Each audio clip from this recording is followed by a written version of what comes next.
What's up, guys? Welcome back to another cute foods drawing. We're going to do a little ramen speed drawing today. So you guys have probably already seen my other little ramen guy, my happy little ramen. So today we are doing a slightly fancier version. He's going to have a fancy little bowl. So there's going to be a lot of detail in this one, so you'll probably see me speed up extra fast when all that detail is going on. But yeah, so I had a couple of things that I had an idea for that I was going to talk about during this video, but they kind of all went out the window last night because I saw this TikTok of this girl who she studies art in Florence, which is amazing enough as it is. Super jealous, but she studies art in Florence and she wants to be able to do art and sculpting and drawing and that sort of thing and painting like they did in the Renaissance, like Michelangelo and Leonardo da Vinci and all of them. So what she's doing is, in one of her classes, they took a trip to the museum where the Statue of David is held, the Statue of David by Michelangelo. And the way that they show it when you're taking art classes and stuff does not do this statue justice. And I could tell just by the way that they showed it the way that she showed it in her video. The thing is huge. Like, y'all don't even know. It's huge. It's gigantic. The statue is huge. I thought that this statue was like, taller than the average man, like, 8 feet, 9 feet tall, something like that. It's 18 feet tall and 6.5 feet wide.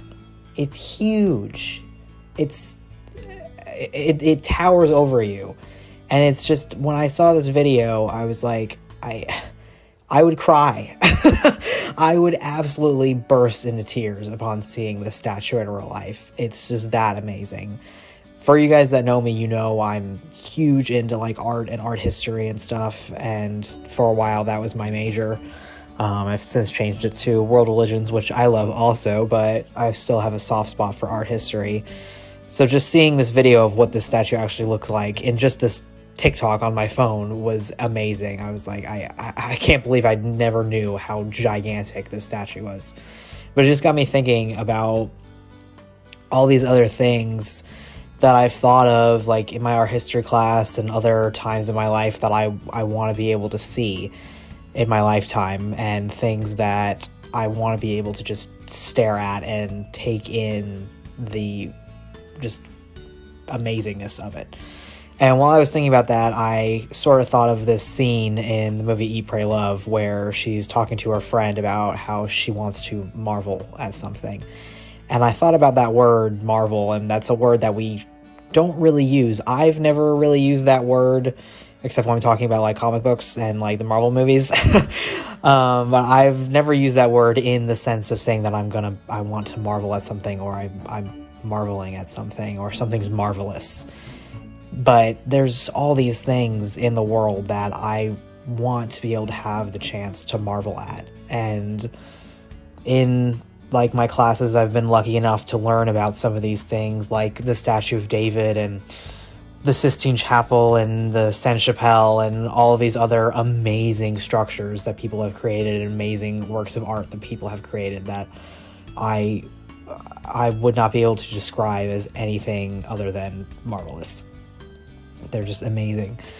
I was thinking about this last night after I watched this video. I was lying in bed at 2 a.m, as you do when you watch TikTok, and I was thinking about these things that I want the chance to be able to see. And one of the things I thought of was the Sistine Chapel, and for a second I just laid down and I closed my eyes. I imagined being there, staring up at that ceiling that it took Michelangelo 4 years to paint, and I started to cry. I literally was crying. I wasn't even there. I was laying in bed at 2 a.m. in the morning, and that's probably why, part of why I was crying. I was sleep deprived, but still, even thinking about it now, fully awake, I would just break down. It would be too much. It would be overwhelming, and I don't think I would ever even want to leave once I got there. But it's just these things that I don't know. I've just been thinking about that. It's just I hope that I will be able to see these things before I die. There's another thing that I just mentioned, the Sainte-Chapelle, which most of you guys probably don't know what that is, because you don't really learn about it unless you're learning about like art history or like Paris landmarks or whatever. Or if you like go to Paris or something, or I don't know, maybe you have heard of it for another reason, but that's really the only places that I've learned about it, is in art history classes and stuff. But it's this church, and it's this church in Paris, and it's an amazing church in itself. Just from the outside, it's gorgeous looking, but on the inside you can see why it's so beautiful and why you need to marvel at it. It has stained glass windows around the entire thing. The walls are more glass than they are stone or whatever else. It's amazing. The windows are 15 meters tall, which, if you don't know meters, that's 50 feet tall. They're 50 feet tall. And they have just amazingly colorful pictures of different stories from the Bible, and also stories about how the relics that were stored in the Sainte-Chapelle, how they got there, how they were given as gifts, and how they ended up in the Sainte-Chapelle. And one of these things that are actually three of the things that were these relics in the Sainte-Chapelle, one of them is a fragment of the cross that Jesus died on, and another one is the nail from the same thing, or one of the nails from the same thing, and the other thing is the crown of thorns, the literal crown of thorns that was up on Jesus' head when he was crucified.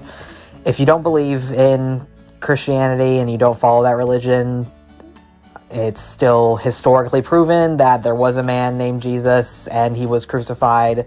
It's a historic thing now. It's a fact. There's so many places that say this. So even if you don't believe in the religious aspect of it, you can appreciate the the marvelousness, I guess, of those things and how powerful those things are. And they're not there anymore, unfortunately. They were since moved to the Notre Dame Cathedral, and then after the fire happened, they survived, thankfully. After the fire happened, they were moved to the Louvre. So they're in the Louvre now. You can't see them, unfortunately, but they're there.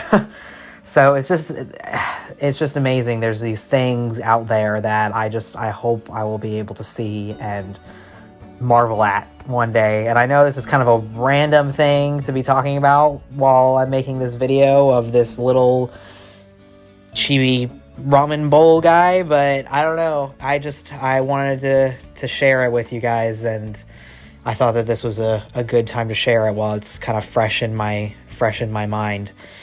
But I don't know, just that word marvel, I've been thinking about it lately now, and the actual definition for it, there's a few different definitions for it. The noun definition is that it's something that causes wonder, admiration, or astonishment, or a wonderful thing. And I just think that's just a beautiful way to say it. The verb is pretty similar. It's just to be filled with wonder, admiration, or astonishment, as it's something surprising or extraordinary. And I just think there's so many things out there, and it doesn't have to be these insane things like the Sistine Chapel or the Sainte-Chapelle or the Statue of David. It can just be like, I don't know, a sunset or something that you might see every day is something to marvel at. And I just think that's a beautiful thing. I just wanted to share that with you guys. So maybe that's, I don't know, a cool thing for you to take with you this week or this month or even today, is to just find something even in your own life to marvel at. And I hope you guys like my little ramen boy. He's going to be up on Redbubble and Society 6, of course, and the links will be in the description. So I hope you guys like him, and I hope you guys have a good rest of your week.